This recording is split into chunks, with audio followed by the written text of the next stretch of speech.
महावीर भगवान कहते हैं कि जहां मैं तहां मैं, जहां मान लहला कि हमसे बढ़ियार कोई नहीं खे, ओइजे से तुहार रास्ता कटे शुरू हो जाला। घमंड इंसान के पागल बना देला। 4 लाइन भूमिका में भाव बा, कैसे मास्टर?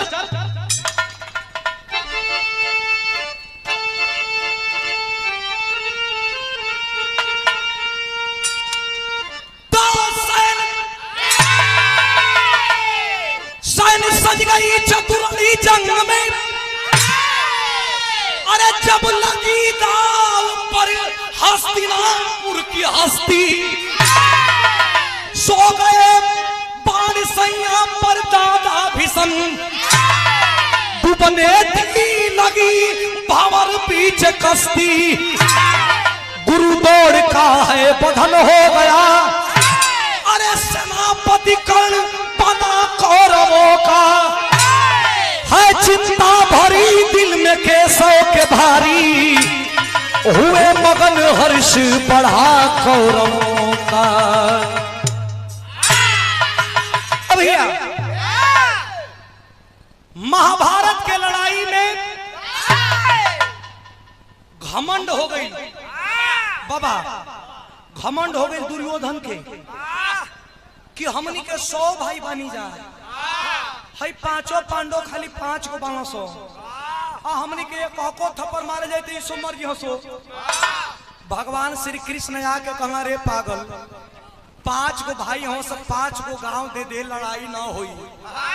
भगवान श्री कृष्ण से दुर्योधन कलश की 5 को गांव, यानी के सुई को नोक भर भी जमीन हम, आ लड़ाई से के डरवाए के सो। तू अपना के देखो, हमारी गोल में दादा भीषम बाड़े, जिनके इच्छा मृत्यु को वरदान प्राप्त बा। अरे हमारा गोल में दानवीर कर्ण बा, जेके अमोघ प्राप्त बा। हमारा गोल में गुरु द्रोणाचार्य बाड़े, कृपाचार्य बाड़े, मामा शकुनी जियते बड़ा। हटा हमारा के उससे डर। भगवान जनना के एकरा कपार पर करिया बा, छा गई बा। लड़ाई हो गई। आज जब लड़ाई हो गई तो लड़ाई के मैदान में देखा दादा भीषम भी बाढ़ के सैया पर लौट गईलन, गुरु द्रोणाचार्य भी मारल गईलन, शकुनी भी मारल गईलन। अब देखा वही जब कर्ण बचल बा, जौना पास अमोघ शक्ति बा, और अमोघ शक्ति ऐसा शक्ति की जेकरा करेजा पर जेकरा गर्दन पर चला दे ओकर जान बचल नामुमकिन बा, ओके मरना ही मरना बा। आ कर्ण खोजत के बा अर्जुन के, इन्हीं के मारब ये सबसे वीर बाड़े। एक दिन लड़ाई के मैदान में भेंट हो गई। भगवान श्री कृष्ण जब भेंट भइल कर्ण से तो देखल कि किरण नहीं डूबल। लड़ाई के मैदान में एगो नियम रहना कि किरण डूबला के बाद केहू केहू के ऊपर बाण ना चलाई। आई और देखत कि 10 मिनट टाइम है, आई लखेद लल। भगवान श्री कृष्ण अर्जुन के रथवा के नीचे कर धलन। आज जब अर्जुन के ना पैलस करण तो कहत पका मास्टर बिरहा में कौवाली के टुकड़ा बा।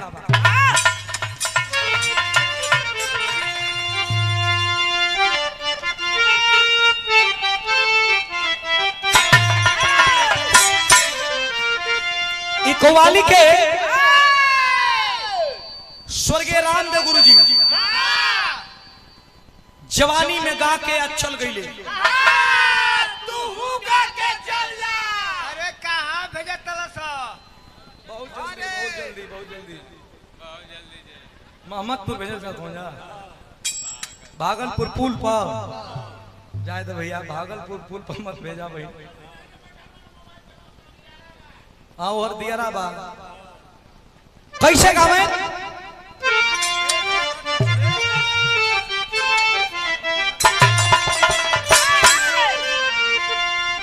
अरे काबे में अरे तेरा जलेवा,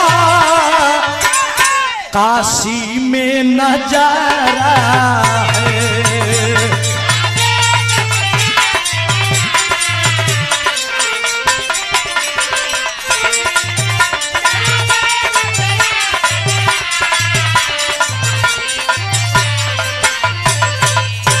लेकिन करण कहत भाई अर्जुन के, अरे मगर तू जियत बड़ा और रथ का नीचे उतर के तू जियत बड़ा, का कहे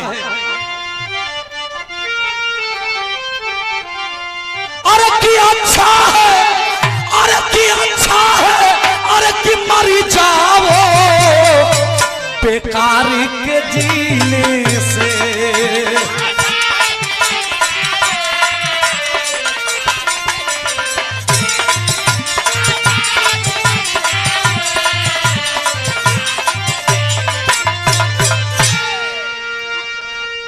अरे की अच्छा है कि मरी जाओ, अरे बेकारी के जीने से, अरे बेकारी के जीने से, अरे पत्थर पे, अरे पत्थर पे, अरे उगे मोती मेहनत के पसीने से। सही हो, मेहनत के पसीने से।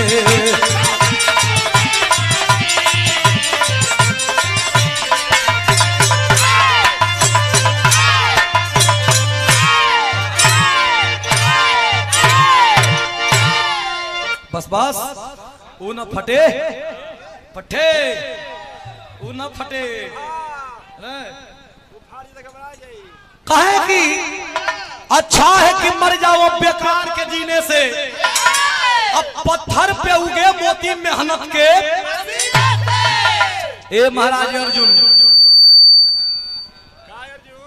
काय अर्जुन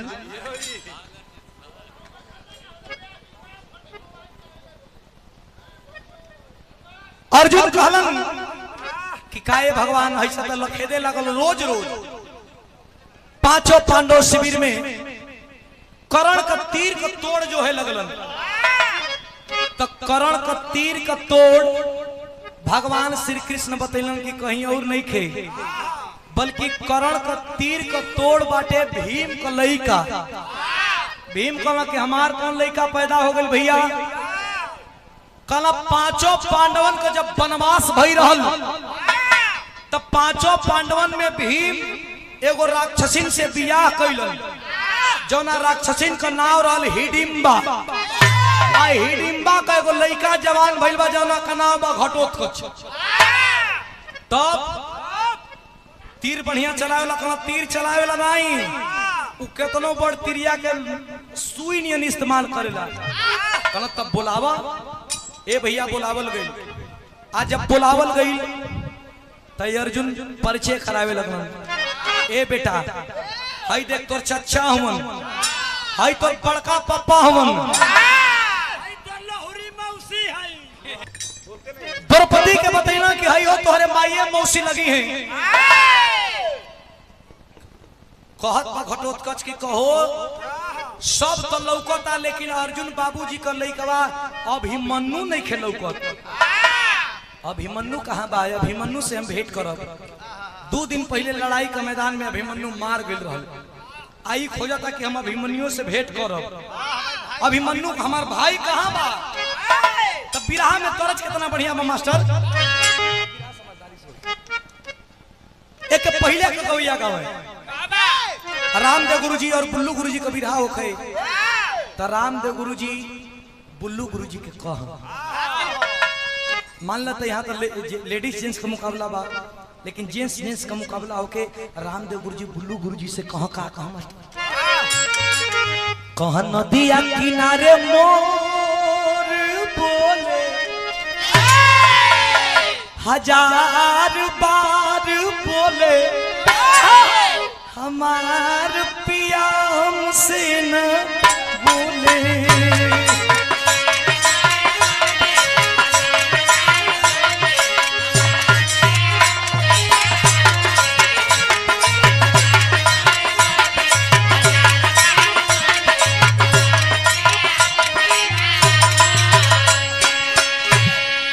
पारी आवे बुल्लू गुरुजी का तो रामदेव गुरुजी के जवाब दो बिरहवे से।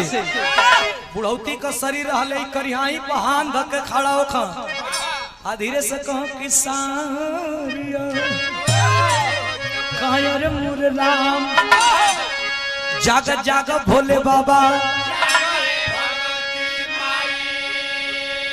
काहे भैया गंगा जी के तनो नईबा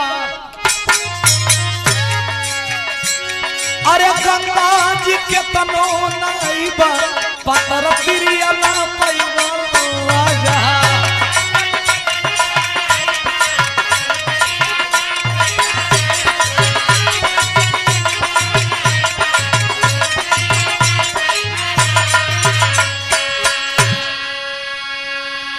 लक्ष्मी कहा की कहने बुलाया नार न सपाती अरे ने बुलाया नार न सपाती बलम बदमाशी में फंसी गयो बलम बदमाशी में फंसी गयो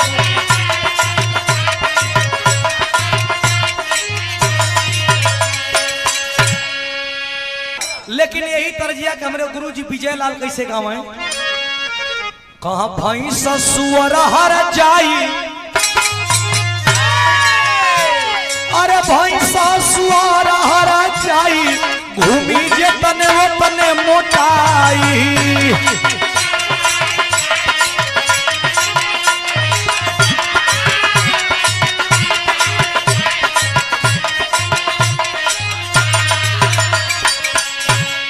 लेकिन घटोत्कच पूछत बा कि हमार भाई अभिमन्यु कहाँ बा अर्जुन बतावत बड़न कि कहाँ बा अभिमन्यु केने बा का बताओ मास्टर कि धोखावा से अरे धोखावा से मरने मुदैया अरे धोखावा से मरले मुदैया तय अभिमन्यु भैया के तोहरो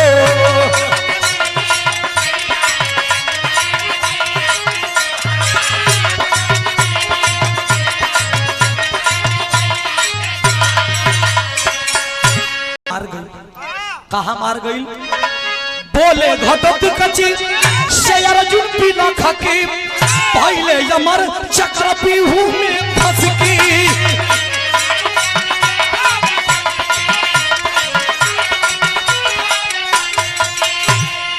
अरे घेरी के मरने मुदैया मुदैया मुदैया अरे घेरी के मरने मुदैया अभिमन्यु भैया के तोहरो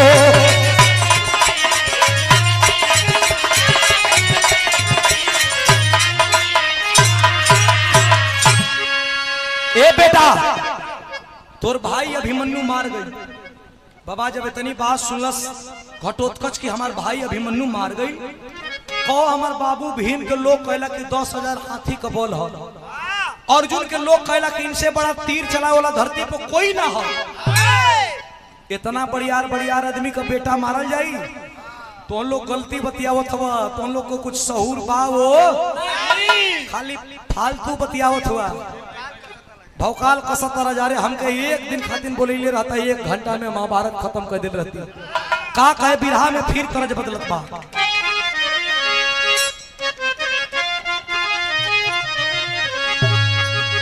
उहे तरज का लाइन बाकी तोर नैना कटार कि तोर नैना कटार अरे गड़ी गड़ी जाला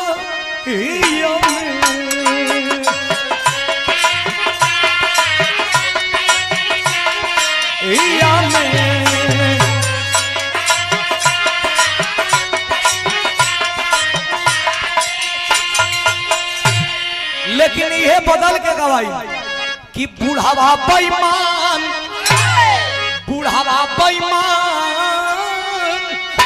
अरे मांगे करैली का चोखा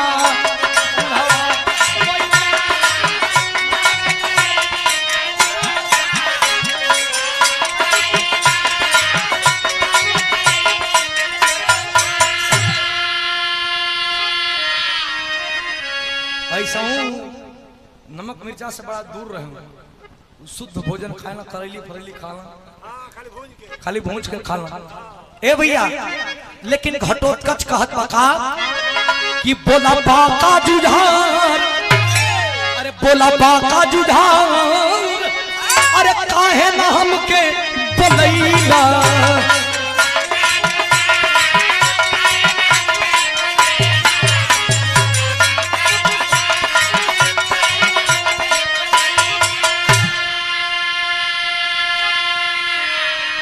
भगवान कहला कि ये से ना बोलैनी, काहे ना बोलैनी?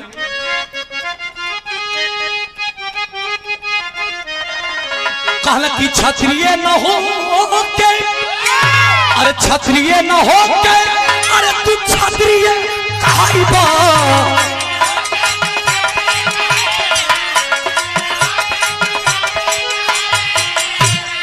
अरे जबकि सामरिया में अरे पीड़िता देखैबा।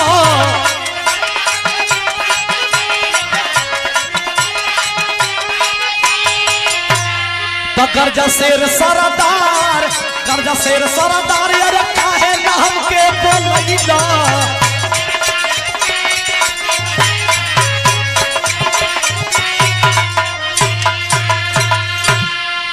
और हमरे दिलीप में ढेरी मच गई, ए भैया लाशों किरण में ढेरी मच गई। अरे कर्जा पीर भगत कच खैर नहीं है तेरी।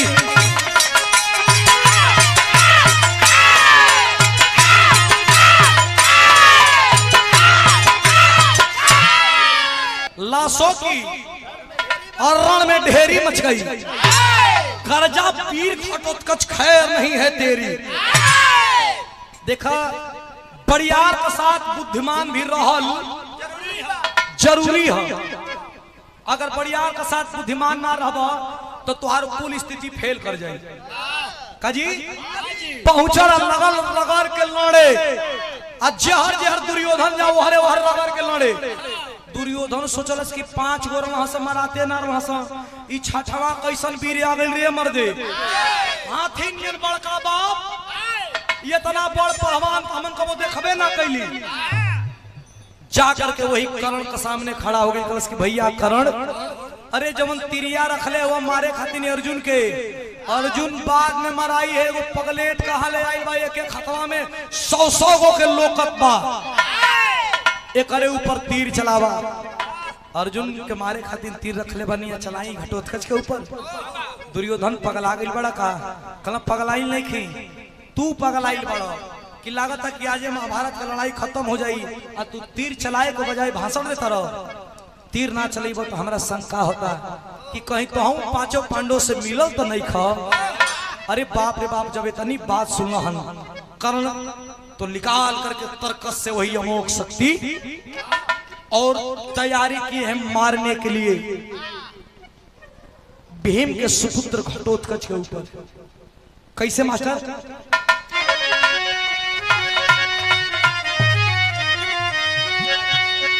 अरे विवश हुआ दान पीर पलवा मरले बा।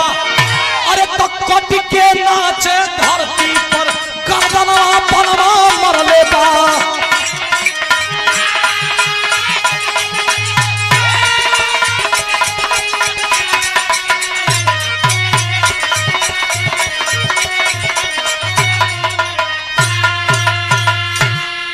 तीर चलाइलस, जब तीर चलाइलस तब अरे दुष्ट दुर्योधन मगन हुआ। अरे कर्ण सोच में डूबल हो, अरे के करे बल पे हो लड़ाई, अंतिम आस पा बूझल हो। तिरिया चलते घटोत्कच का गर्दन अलगा गई। एक तरफ कर्ण सोचत बा, आंख में आंसू ले ले बा कि जौन तीर रखल नहीं है अर्जुन के मारे खातिर उतर ले लहस घटोत्कच। अब अर्जुन कैसे मराई? एक तरफ कर्ण रोवत बा, एक तरफ भीम भी रोवत बा कि हमार बेटा मर गई। लेकिन दुर्योधन सोचा था कि बे मार धनी जा देखला। लेकिन वही रणभूमि में अरे चले तलवारिया पलवा मरले, कट के नाचे मर्दन के मौरिया बनवा मरले बा।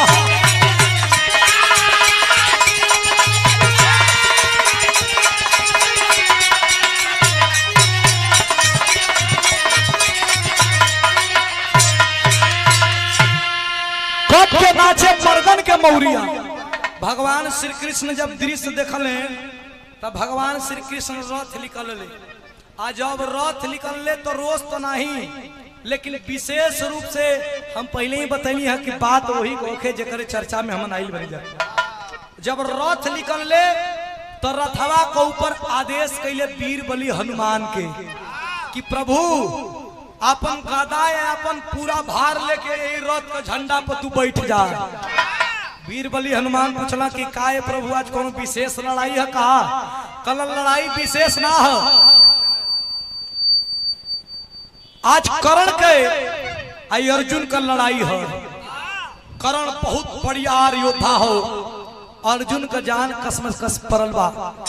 भगवान वीर बलि हनुमान वही झंडा पर बैठल बनन, आ झंडा पर जब बैठल हवन भगवान श्री कृष्ण लगाम पकड़ के अब पार्थ अर्जुन को समझा रहे हैं कि हे पार्थ, तो के कितना तुहार गुरु जी ज्ञान सिखैले बाड़े, कम मत करो, तो के तुहार गुरु जी कितना ज्ञान सिखैले बाड़े, कितना जोर बा। आज कर्ण के सामने तो के दिखावे के पड़ी।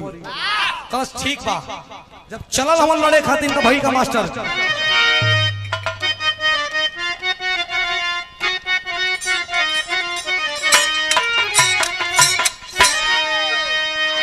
अरे कि धीरज बन्हावे कृष्ण, धीरज बन्हावे कृष्ण, अरे पांचों पांडवन के भैया।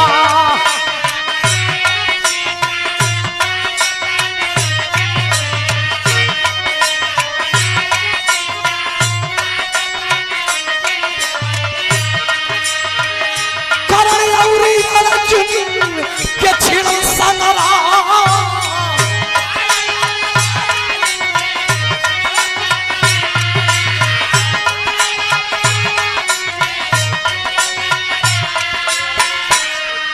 अरे कोई का बिगाड़ी वो कर, अरे कोई का बिगाड़ी वो कर, अरे बोला तू भैया।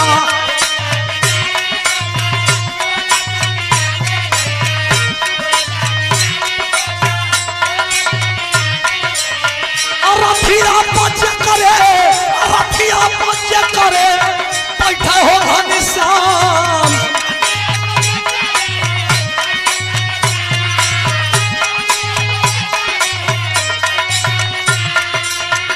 हाथा ध्वजा लेके रथिया पे, ध्वजा लेके रथिया पे बैठे बजरंगी भैया।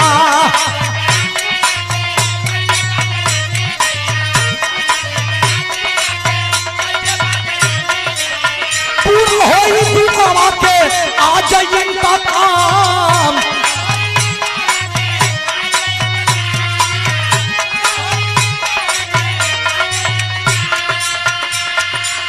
हनी हनी बनावा यारे, हनी हनी बनावा चा लावा पीरा अर्जुन बाबू।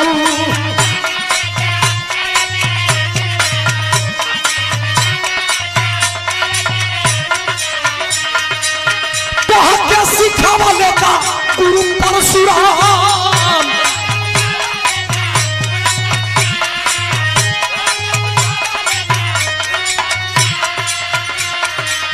पौरुष दिखावा यावा, पौरुष दिखावा यावा, अर्जुन वाला कारे भैया।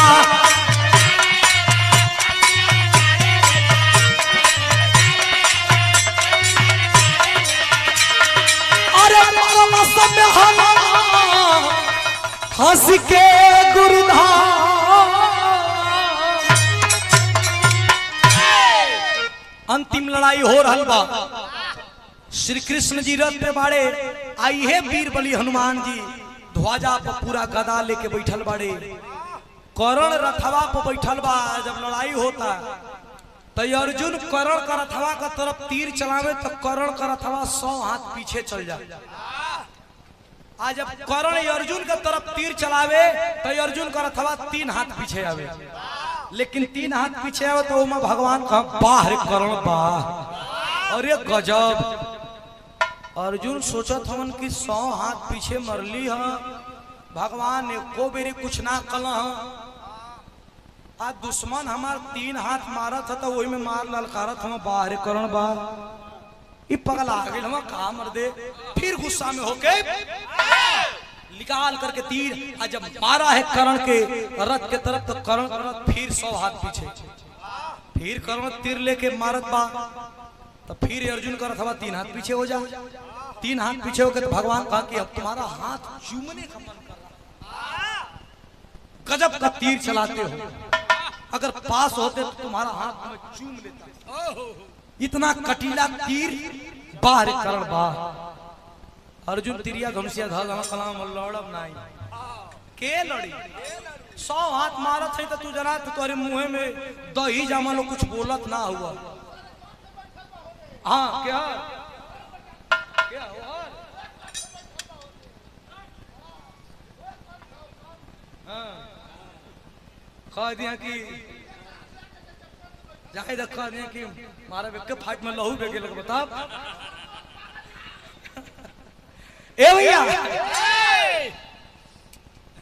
भगवान अब बचे ताके लगन कि अर्जुन तीर धनुष धदन का बात भाई अर्जुन कल के लड़ी भैया 100 हाथ मारत बनी तरुआ कुछ नहीं की बोलत। आ दुश्मन 3 हाथ मारत तो के ललकारत नहीं कि बाहर करण बा 3 हाथ बेसी होला कि 100 हाथ बेसी होला। कहला बेसी तो 100 हाथ होला। कहला फिर तब कहला ए अर्जुन वीर हत करण। कहला कैसे वीर ह? कहला ढेर बनना मत ऐसे वीर ह कि तोहरे रथ पर 3 लोगों का भार लेके हम अकेले बैठल बनी। 3 लोग में जितना भार बा उतना हम लेके अकेले स्वयं बैठल बनी। आ तोरे रथवा पर ये बजरंग बली के बैठैले ध्वजा जौन लहरा था वही झंडवा में पूरा भार लेके बैठल हम गदा सहित। ये तना वजन होइला के बाद भी तुम्हारा रथ 3 हाथ पीछे जाला मामूली बात है। अगर हम ना रहती है तब पता लोग पर चल जाई तो कहना अकेले बा 100 हाथ मार के बड़का वीर बनत हुआ। कर्ण के श्राप प्राप्त रहल। परशुराम को कि जब विपदा पड़ी तो अब तो हर बुद्धि भ्रष्ट हो जाई। भय लूहे चक्का नीचे धसल हो तीर धनुष हटा के चक्का निकाले का कोशिश करत बा। तीर धनुष हाथ में नहीं खे। भगवान श्री कृष्ण कनक सुने अर्जुन इहे बढ़िया मौका बा। कर्ण का हाथ में तीर धनुष नहीं खे जल्दी तीर चलावा। अर्जुन कहना कि निहत्था पर तीर अर्जुन कदापि नहीं चलाएंगे। कहना ये अर्जुन वीर मत बना। कौना निहत्था का बात करता रहो कौना निहत्था का बात करता रहो। एक हाथ में तीर धनुष रही तो तोसे का तोहर बाबू से ही ना मराई। आज जहां तक ले रहल निहत्था का बात तो हर बेटवा अभिमन्यु मारल गई तो ओकरा हाथवा में कगो अस्त्र कगो शस्त्र रहे उहो तो निहत्थे रहे ना। और तो हर बेटा के मारे वाला एक दुश्मनी कर्ण भी रहे। अरे बाप रे बाप जब इतनी बात अर्जुन सुना कि हमारे बेटा के मारे में ये दुश्मन की हो रहल तो निहत्था नाम मारब जैसे मिली तैसे कैसे। अरे वसुधा पिए लहू पाजल पा विजय के बजाना। अरे की विजयी भाई ने पालावा ना हो कुंती के दलाना।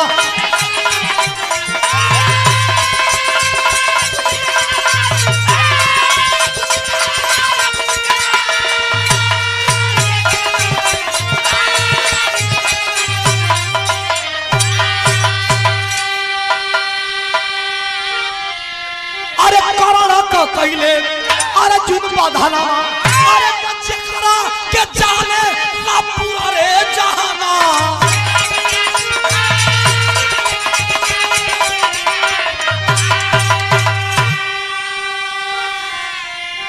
और वे मित्र बिन मित्र कि आज भइला सपना। आज कर्ण और रणभूमि में गिरल बा अर्जुन तीर मरले हुवन। आ दुर्योधन का आंख में आंसू हो गई पहली बेर। दादा भीष्म का जब बाण छेदाई शरीर तो ना रोइलस। गुरु द्रोणाचार्य का वध भइल तो ना रोइलस लेकिन अपने संगी कर्ण खातिर रोए लागल। किरण भूमि में अचेत होके गिरल बा 2 मिनट 4 मिनट 10 मिनट में हमार मित्र हमार बंधु हमार सखा मर जाई। लड़ाई का मैदान शांत रूपी परल बा। कर्ण भी नीचे गिर के खड़ा रहल बा कि जल्दी उठावा मरे वाला बा। तब तक चेहरा पर अर्जुन का तनकी सा घमंड हो गई कि भगवान यही के न कहतन ह कि ना मराई बाबू बा ऐसे बा। देखा वही रणभूमि में गिरल बा। अर्जुन के देख के भगवान श्री कृष्ण कहलन कि अर्जुन लगा था कि तुम्हारा चेहरा पर घमंड हो गई। अर्जुन ना नहीं ऐसा नामा चेहरा वे खिंसा टाइप कहना हाँ हम देखत है ए अर्जुन अगर तुम्हारा घमंड भइल होई तो ये बात जान जिया कि अधमरु करण मरे वाला बा फिर भी तो से 10 गुना बड़ियार बा। अब ये अर्जुन को घमंड सामने आ गई का कहनी 10 गुना बड़ियार बा और रउआ हमारी ओरी कबो बतियाई ना कहना तुहार घमंडवा कह तो चूर कर दही कहना कैसे चलो यही करण का परीक्षा लेवल जाओ। एक ब्राह्मण का भेष बना करके अर्जुन को अपना शिष्य बना करके और भगवान श्री कृष्ण अधमरु कर्ण के पास जाते हैं।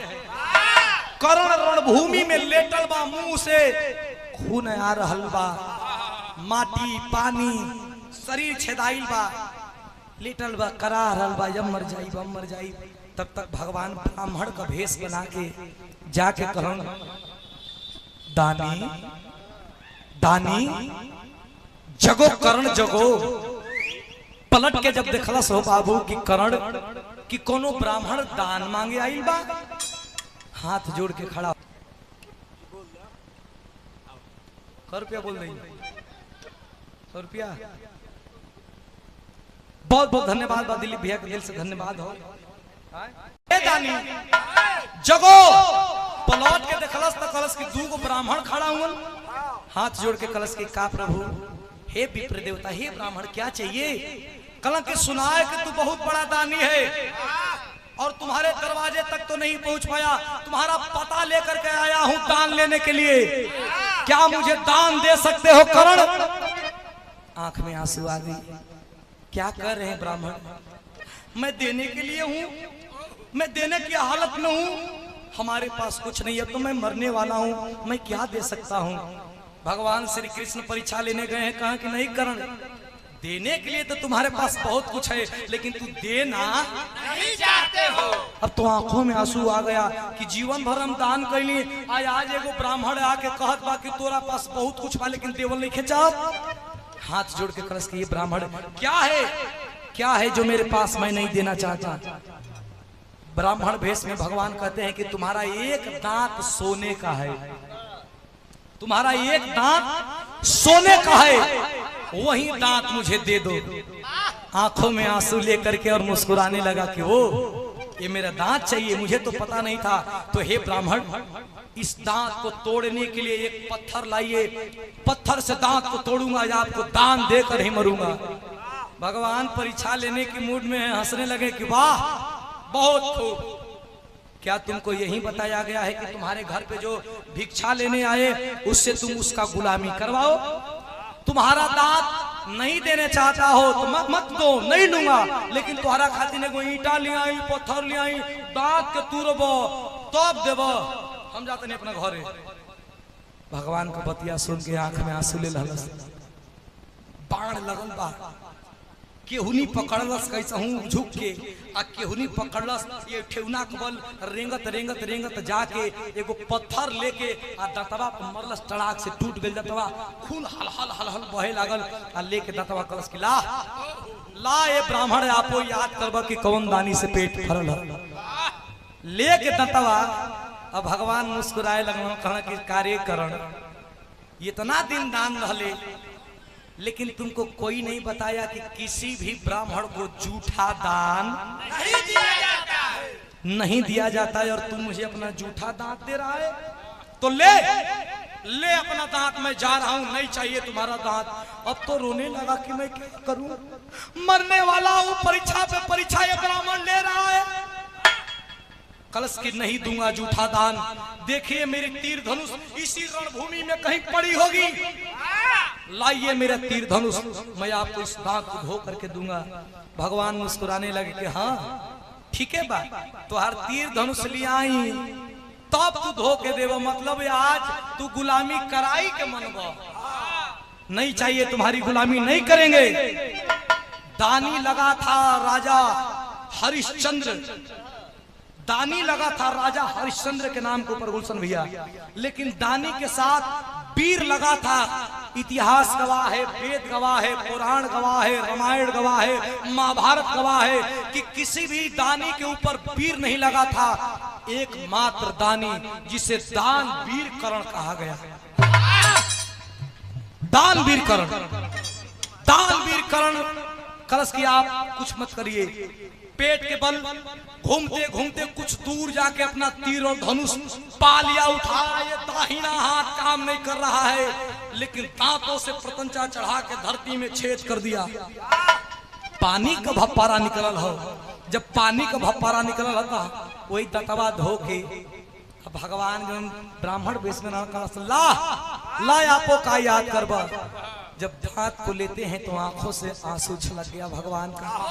नारायण अवतार में आते हैं और आकर के कहते हैं मांग ले करण, मांग ले, मांग ले करण, तुम्हारी भक्ति से मैं प्रसन्न हूं करण, मांग ले। जब देखा कि स्वयं नारायण खड़े हैं तो हाथ जोड़ करके और घुटने के बल बैठ गया। क्या मांगू प्रभु? अरे जो लोग मरते हैं उसके जबान पे आप नहीं आते हैं जल्दी। आज मैं मर रहा हूं, आप हमारे सामने खड़े हैं, हमें कुछ नहीं चाहिए। कहना मांग ले करण, मैं तुमसे बहुत प्रसन्न हूं। करण कहता है कि आप देना ही चाहते हैं तो सुनिए, हमार माई जब कुंवार रहल तब हमार जन्म हो गई। लोग हमके ताना मारेला कि पता नहीं कौना का पाप है, एक न बाबू का पता न माई का पता। हम गंगा माई से पावन गई, हमार कुंवारे अवस्था में हमार माई को कुंवारे अवस्था में हमार जन्म हो गई। जीते जीत हमके सम्मान ना मिलल। हे भगवान, मरला के बाद हमार लाश जरे तो कोनो कुंवार जगह पर जरे, कुंवार जमीन पर जरे, जौना जगह पर आज तक ले केहू का लाश न जरल होखे, न केहू का लाश दफनावल गई होके, न कोनो घटना भइल होके, न कोनो दुर्घटना भइल होके। भगवान तथास्तु कह के तो चल दिए, लेकिन जब करण का प्राण पखेरु उड़ गया तो भगवान आए लाश को जराने के लिए। अब जगह खोजने लगे, कुंवार जगह। देखब धरती का कोना कोना चप्पा चप्पा छान मरलन हो बाबू, लेकिन कहीं कुंवार जगह ही नहीं। हर जगह घटना भइल बा, दुर्घटना भइल बा, केहू का लाश गाड़ल बा, केहू का जलावल बा, केहू का दफनावल बा। अब तो भगवान चिंतित पड़ गए कि वचन भी दे दिया, लगता है कि वचन मिथ्या हो जाएगा क्या। भगवान श्री कृष्ण घूमते घूमते यही गुजरात के ताप्ती नदी के किनारे आते हैं। गुजरात में एक नदी बहती है, आज भी नदी बहती है। गुजरात के ताप्ती नदी के किनारे आए, वहां जमीन मिल गया, कुंवार जमीन, शुद्ध जमीन मिल गई, पवित्र जमीन। लेकिन कितनी बार जमीन तो मिल गई, लेकिन खाली सुई का नोक भर। भगवान सोचे लगना कि करण का लाश इतना बड़का आ जमीनिया सुई का नोक भर, तो करण का लसिया धरब तो औरी जगह अब पवित्र जमीन बा, कैसे पूरा होई। भगवान गहन चिंता में डूब गए।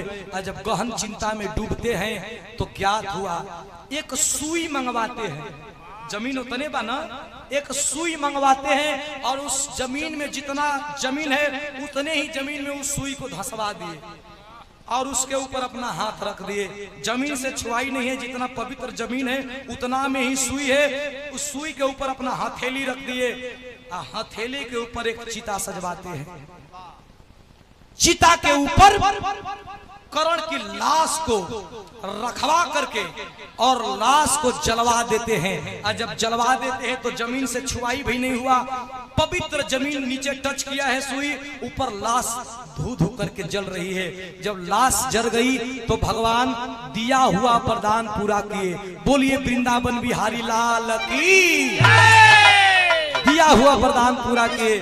बगल में मुस्कुरा रहे हैं, बगल में मुस्कुरा रहे हैं महावीर जी की। वाह वाह प्रभु वाह, आपकी लीला अपरंपार है और आपकी लीला आप ही जाने। बोलिए महावीर भगवान की। तो